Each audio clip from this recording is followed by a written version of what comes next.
waktu yang memfasilitasi kita untuk ujian masalah pada ini. Tadi sudah ada banyak masukan dari satu itu terjadi dan ada beberapa hal yang tentunya bagus sekarang kedengaran. Iya Bu, kedengaran juga. Oke. Ada beberapa hal yang saya sepaham ya dengan industri. Tadinya juga saya baca ini waktu dikirimkan ke ini undangan. Saya baca judulnya, saya kira Ibu Ija salah ini, salah kirim atau salah ketik karena judulnya tegas mas banget ya. Jadi setelah saya lihat pemiliknya Bu Lia, saya tahu berarti ya ini tidak salah, memang banyak kesalahan. Kalau tadi ada beberapa hal ya yang jadi masukan. Yang pertama itu masalah sintesa jurnalnya. Kita menggunakan tabel terbuka, tapi yang namanya tabel ya tentu ada garis lah, atau mungkin ada apa yang menandakan bahwa itu tabel. Ya, tidak semata-mata berdiri tulisan tok saja, karena kalau tulisan tok saja itu namanya narasi ya. Jadi silahkan Irham pelajari lagi untuk tabel terbuka itu seperti apa dan perbaiki tabel utah ya. Nah, kemudian untuk dasar pemikiran variabel itu harusnya dijelaskan apa yang menjadi dasar pemikiran Irham untuk mengambil variabel-variabel ada di judulnya, yaitu variabel dependen dan independennya, bukan hanya sekedar pengertiannya saja ya, tapi harus dijelaskan. Begitu. Misalnya keterkaitan antara ya tadi itu sanitasi, apa hubungannya sanitasi, pembuangan sampah dengan kepemilikan jamban itu dengan kejadian diare pada balita gitu. Ya memang biasanya ini berhubungan, kalau dia berhubungan dengan diare yang terjadi pada keluarga. Tapi khusus untuk diare yang terjadi pada balita, saya rasa Anda perlu menjelaskan secara detailnya hubungannya seperti apa. Coba Irham jelaskan sama saya.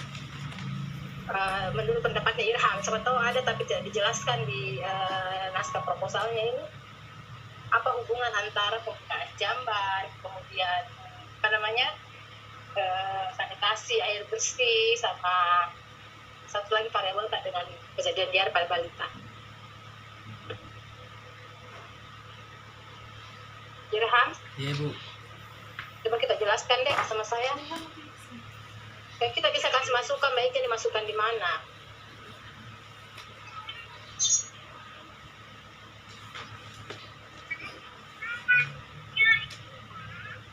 Irham? Iya Bu. Kenapa tidak ada jawaban?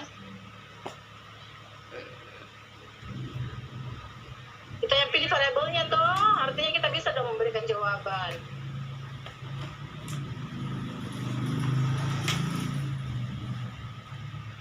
Ya, artinya Irham tidak tuliskan karena memang betul-betul Irham tidak tahu. Jadi barangkali hanya mencaplok saja, saya ambil variabel ini deh untuk kejadian diare, tanpa melihat atau mengetahui hubungannya sejauh mana dan apa hubungannya keterkaitannya antara kedua variabel tersebut ya, antara variabel independen dan dependenta. Nah, kalau saya setuju dengan industri, barangkali kita bisa pertimbangkan untuk mengganti variabel independen ya. Jadi coba kita lihat kira-kira kejadian diare pada balita itu dominannya apa kira-kira yang bisa menyebabkan, apakah ya sesuai dengan kalau yang lucu karena kuesioner bertanya lain, variabel bertanya variabel lain. Jadi di kuesioner Anda membahas tentang pencucian botol, cuci tangan sebelum memberikan ceritanya susu ke bayi ya. Kalau dari segi keperawatan ya memang itulah yang biasanya menyebabkan terjadinya diare pada balita yang dominan ya, atau kasus yang paling sering. Apalagi yang Anda mau ambil adalah umur 0 sampai 60 bulan itu. Jadi bayi usia 0 sampai 60 bulan itu belum jamban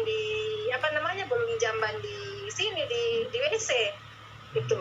Kemudian pengolahan sampah juga dia tidak kontak. Itu seandainya misalnya pengolahan sampah kemudian kita ambil umur misalnya anak umur 5 tahun, 4 tahun ya memang mereka sudah kontak dengan lingkungan. Jadi barangkali kalau buang sampah sembarangan atau apa ya itu bisa menyebabkan terjadinya diare.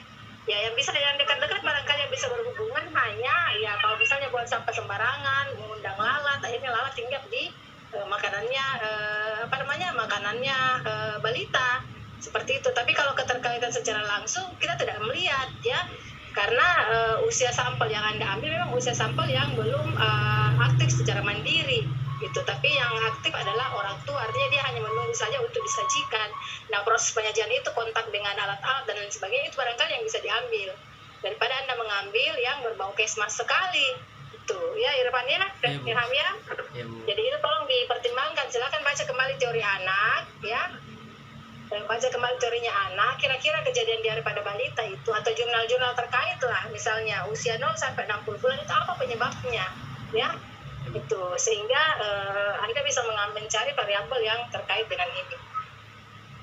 Kemudian selanjutnya tadi sudah disinggung dengan Ibu Sri, jadi kita sampaikan di situ diare apabila bayi mengalami gejala, sebenarnya bukan gejala tapi memang sudah mengalami diare gitu. Jadi ya saya sepakat dengan Bu Sri, lebih diganti saja dengan diagnosa dokter. Mau pulang kita ganti saja dengan jika dokter mendiagnosa bahwa anaknya ini memang mengalami diare itu boleh kita ambil jika bayi mengalami lebih AB encer ya dengan frekuensi lebih dari 3 kali itu boleh ya. Tapi barangkali alangkah lebih baiknya jika misalnya Anda melihat dari diagnosa dokter, kecuali kalau misalnya memang dia tidak dibawa ke dokter ya itu barangkali yang karena biasanya kalau 0 sampai 60 bulan itu mereka masih ASI eksklusif ya. Jadi kalau misalnya kalau misalnya dia diare kemudian diberikan ASI terus menerus itu barangkali akan menjadi salah satu obat selain obat yang harus dikonsumsi oleh bayi. Sebenarnya kalau 0 sampai 60 ya balita sih, tapi kalau kita ambil mulai dari usia 0 kemudian kita mau lihat tentang pencucian botol ya saya takutnya nanti ada sampel yang tidak dikasih botol karena ya saya susah kecuali barangkali ibunya bekerja kemudian ASI-nya diperak kemudian dimasukkan di botol ya itu barangkali bisa terkontaminasi dari situ. Tapi kalau misalnya dia masih ASI eksklusif ya barangkali kontaminasinya dari ibunya yang tidak mencuci tangan sebelum menyentuh payudara misalnya atau menyusukan bayi. Jadi saya sepakat kita perbaiki variabel nih. Nah kemudian kalau kita mengambil kepemilikan itu saya perlu barangkali diperbaiki pengertiannya. Kepemilikan jamban itu jika keluarga memiliki jamban keluarga sendiri bukan numpang, itu pengertian kepemilikan ya, bukan menggunakan jamban atau tidak menggunakan jamban. Kalau menggunakan jamban atau tidak menggunakan jamban berarti meskipun jambannya tetangga tapi dia berak di jamban itu namanya menggunakan jamban. Tapi di sini variabel kepemilikan jamban yang kita tuliskan. Berarti kalau kepemilikan jamban ya berarti statusnya itu apakah dia memiliki atau tidak memiliki. Ya kita perbaiki yang mana kita mau ikuti ya. Kalau misalnya toh tidak jadi mengganti variabel, tapi kalau mengganti variabel tentu tidak digunakan lagi. Kemudian pengelolaan sampah ya. Pengelolaan sampah itu tentu pengertiannya jika keluarga melakukan pengelolaan sampah sebelum sampah tersebut dibuang. Jadi misalnya pemilahan, kemudian tempat sampahnya itu tertutup atau tidak dan seterusnya. Dan memang kalau variabel-variabel ini yang kita ambil itu sebaiknya di observasi ya.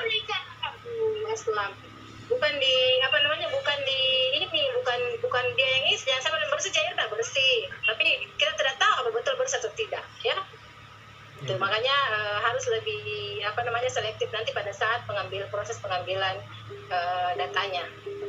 Nah, kemudian untuk kriteria inklusi, kita bilang di sini, halo Mas kedengaran suara saya deh? Iya, ada Ibu. Iya, kita bilang di sini inklusi adalah semua yang menderita diare, sementara di KUT itu kita bagi dua, antara menderita diare dan tidak menderita diare. Berarti ini harus diperbaiki, silahkan memilih yang mana kita mau ambil. Apakah betul kita mau ambil kejadian diare atau semua bayi yang sudah menderita diare sebagai sampel, atau sesuai dengan kriteria inklusinya, atau kita membuat sesuai dengan kriteria objektif, yaitu mengambil semua balita, kemudian nanti dibagi apakah dia menderita diare atau tidak menderita diare.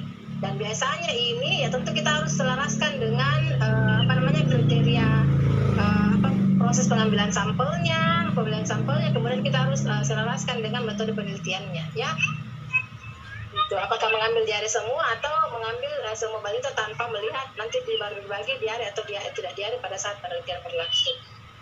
Nah kemudian ya tadi sudah disinggung sama Ibu Sri bahwa kuesioner ya memang kalau misalnya kuesioner kurang pas dengan variabelnya ya. Jadi silakan dipilih-pilih kembali, digolong-golongkan kembali, atau mungkin dibuang saja yang tidak bisa digunakan ya. Kemudian ya kayak tadi itu pencucian botol dan seterusnya, itu kan satu hal yang beda lagi dengan sanitasi dan lain-lain. Jadi silahkan Anda memilih variabel kembali, melihat yang lebih dekat dengan atau berbau keperawatan lah istilahnya. Kemudian meramu kuesioner atau pertanyaan sesuai dengan variabelnya supaya nanti tidak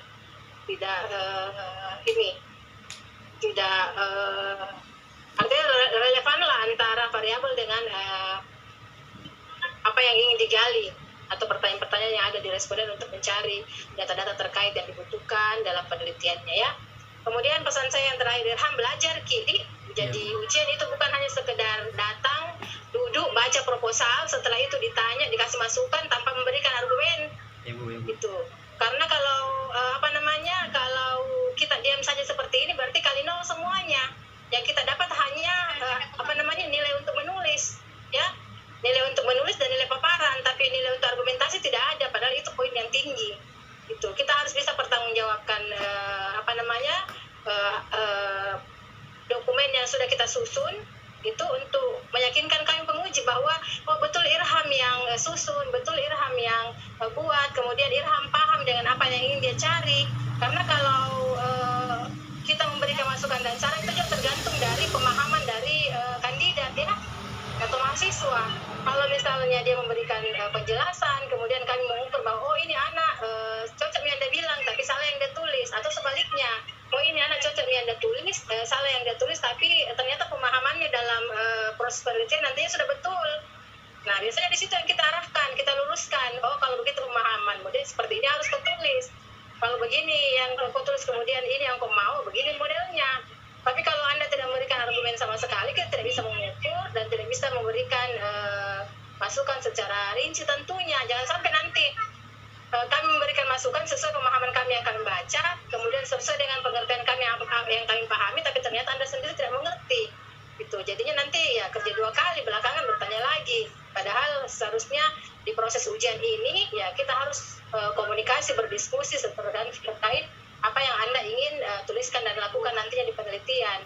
Karena kalau lewat yang biasa ujian ya dilupa karena kita menguji banyak, anak bimbingan juga banyak, sehingga tentu waktu yang paling efektif adalah pada saat Anda ujian dan langsung didiskusikan. Dan persyaratannya adalah Anda harus pahami dulu, ya, supaya Anda bisa mengetahui kekurangannya di mana. Aslam. Kemudian apa yang tidak Anda pahami untuk ditanyakan, ya, paham ya? Irham? Iya, Bu. Irham? Ya, dia semua dicatat, Ci? Iya, Bu. Ya, itu terutama ya belajar, Kidi. Iya, Bu. Jangan sampai nanti di hasil nanti akan lebih banyak lagi pertanyaan, bukan hanya sebatas ini saja. Iya, Bu. Oke, saya kembalikan ke Ibu Ija. Minta maaf atas suara-suara sumbang yang mengganggu. Terima kasih, Bu Ija. Assalamualaikum warahmatullahi wabarakatuh. Waalaikumsalam warahmatullahi wabarakatuh. Baik, terima kasih saya ucapkan kepada Ibu Penguji 2 atas kritik saran serta masukannya. Selanjutnya saya berikan kesempatan kepada Bapak Ilham Syam SKMMK selaku pembimbing 1. Dengan hormat disilahkan.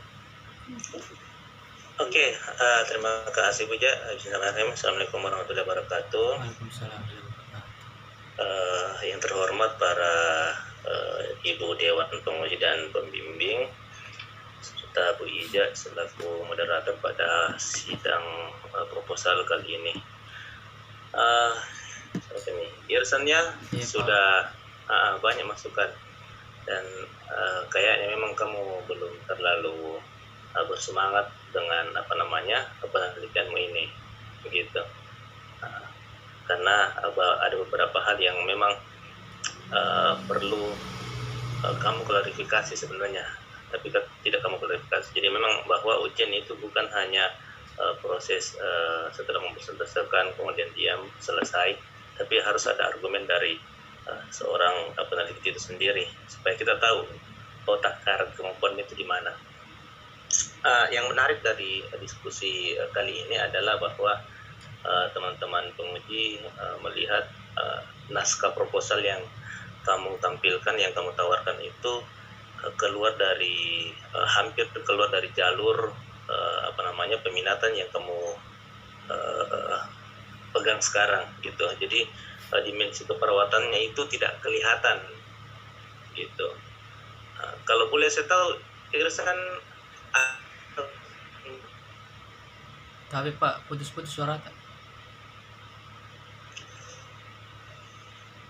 Oke, Irsan. Iya Pak.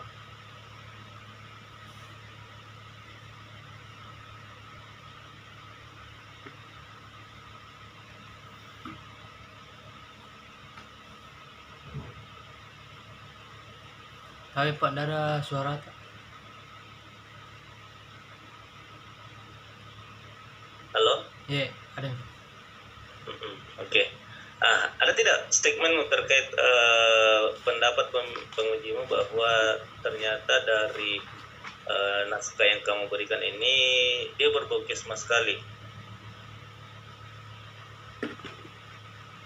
Iya Pak, saya rasa juga begitu. Dan mulai dari variabelnya Pak. Oh, berarti kamu sudah rasa ya bahwa ini ternyata berbau kesma sekali. Jadi kamu sudah siap untuk menggantinya toh? Iya, insyaallah Pak. Oh, jadi tidak ada pernyataan sanggahan atau apa ini terkait proposalmu ini. Kamu sami nawata saja ini ya? Ya seperti itu Pak. Anda sih maksudnya begini, kalau misalnya tadi kan ada analogi dari penguji kedua ya kan Ibu Sami, bahwa kalau misalnya subjek yang ingin kita teliti, misalnya kita batasi misalnya 0 sampai misalnya 24 bulan lah gitu. Atau kalau misalnya kalau sampai balita kan bisa juga. Misalnya kita ingin batasi bahwa yang hanya itu yang kita lihat. Kalau memang hanya itu yang kita lihat, artinya memang subjek variabel itu terlalu jauh dari sampel yang ingin kita, variabel yang ingin kita tawarkan gitu. Karena kenapa? Seperti tadi yang dijelaskan bahwa interaksi variabelmu dengan subjek itu sangat jauh gitu. Mulai dari misalnya jamban ya kan, itu kan tidak berhubungan dengan balita karena mereka kebanyakan apalagi sekarang kan mereka pakai pampers nih. Oh, iya, Pak. Gitu. Jadi kalau memang mau ya lihat bagaimana polanya nanti, misalnya pola asuh orang tua ya kan, atau pola hygiene personal orang tua yang bisa menyebabkan mereka anaknya itu berpotensi untuk kena diare gitu. Karena saya ngeri-ngeri sedap juga saya lihat datamu, kalau misalnya memang 100 lebih di sana balita kena diare, wah itu ngeri itu. Karena kan kalau diare tidak tertangani dengan baik ya bisa kan jadi masalah gizi lagi gitu. Jadi kalau saran saya, memang saya sepakat dengan para teman-teman penguji ya, nanti tolong kita lihat mana sih sebenarnya niatmu meneliti apa nih gitu. Kalau saya memang sepakat bahwa yang kamu ambil dari misalnya 3 bulan terakhir atau sebulan terakhir nih, yang kasus mana sih yang mengalami balita atau balita yang mengalami diare. Setelah itu kamu lihat bagaimana pola-polanya mereka gitu, bagaimana pola ibu tersebut terhadap balita ya kan, selain misalnya faktor lingkungan yang kamu lihat gitu, air bersih. Kemudian kalau sampah itu lebih pada bagaimana frekuensi di lingkungan tersebut pengangkutan sampahnya gitu. Kan kalau di Kota Makassar nih sudah ada nih pengangkut sampah, cuma kan biasanya ada yang satu kali dalam 1 minggu 3 kali, itu kan bisa misalnya sudah banyak nih lalatnya apa segala macam gitu. Jadi kalau saya nanti coba kita pertimbangkan kembali bagaimana variabel apa sih yang lebih dekat nih dengan kelompok umur yang ingin kamu teliti. Saya rasa itu saja mungkin dari saya, Bu Ija. Terima kasih Pak. Iya, baik. Terima kasih saya ucapkan kepada Bapak Pembimbing 1 atas kritik serta masukannya. Selanjutnya saya berikan kesempatan kepada Ibu Mia Kurnia Jalil, SKPNS MKEP selaku Pembimbing 2. Dengan hormat disilakan. Ya, Assalamualaikum warahmatullahi wabarakatuh. Waalaikumsalam warahmatullahi wabarakatuh. Ya, jadi yang terhormat para penguji penguji 1 Ibu Sri, penguji 2 Ibu Sorni, dan Bapak pembimbing 1 serta pengelola Ibu Ija, serta yang berbahagia hari ini atau tidak berbahagia, mukanya lesu sekali, besar. Iya Bu. Ya, jadi ya sesuai mungkin dengan arahan-arahan dari penguji. Memang sih kalau saya lihat sesuai dengan yang dibilang tadi ke arah kesmas sekali memang. Tapi dilihat dari bagaimana kita bisa menjawab seperti yang dibilang tadi, apakah argumenmu kuat atau tidak, tapi masalahnya kau tidak bisa menjawab sama sekali, terdiam dengan semua pertanyaan yang diajukan. Oke, kalau misalnya tadi ada juga arahannya dari Gusti, karena latar belakangmu ada sedikit menyinggung terkait dengan gizi pada anak yang diare. Mungkin kalau misalnya kan tadi juga terkait dengan apa kriteria-kriteria yang tadi itu yang dari variabel-variabel independennya kan agak sulit kalau misalnya memang hanya berupa pertanyaan. Jadi kalau misalnya seperti itu, apakah memang kamu juga sanggup mendatangi satu persatu rumahnya dari sampelmu, atau kalau misalnya mau lihat bagaimana keadaan sanitasi lingkungannya secara langsung, mau lihat bagaimana air bersihnya secara langsung, mau lihat bagaimana pengelolaan sampahnya secara langsung, karena memang agak sulit sih kalau berupa pertanyaan-pertanyaan biasa saja seperti yang tadi dibilang Bu Suarni, ada kecenderungan untuk menjawab iya saja tanpa melihat yang sebenarnya terjadi di lingkungannya.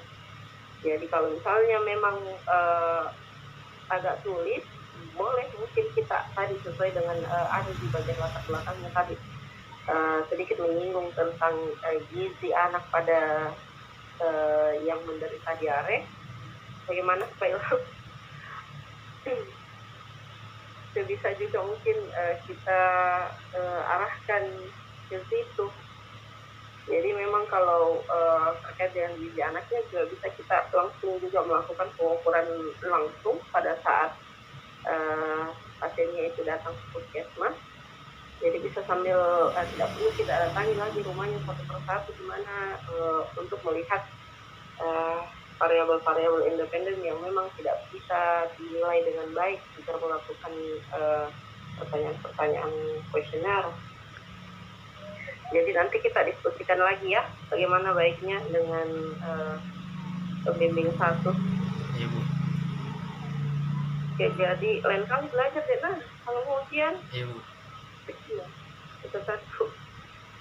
Oke, nanti kita perbaiki sama-sama lagi, diskusikan bersama apalagi yang perlu kita perbaiki bersama-sama. Saya kira cukup dari saya. Terima kasih. Assalamualaikum warahmatullahi wabarakatuh. Waalaikumsalam warahmatullahi wabarakatuh. Baik, terima kasih saya ucapkan kepada Ibu Pembimbing 2 atas titik saran dan masukannya. Baik, dengan berakhirnya titik saran dari Ibu Pembimbing 2, maka berakhirlah seminar proposal Saudara Irsan Simpajo.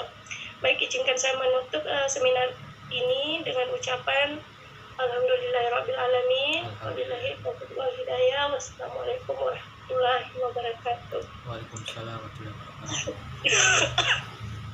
Terima kasih Bu.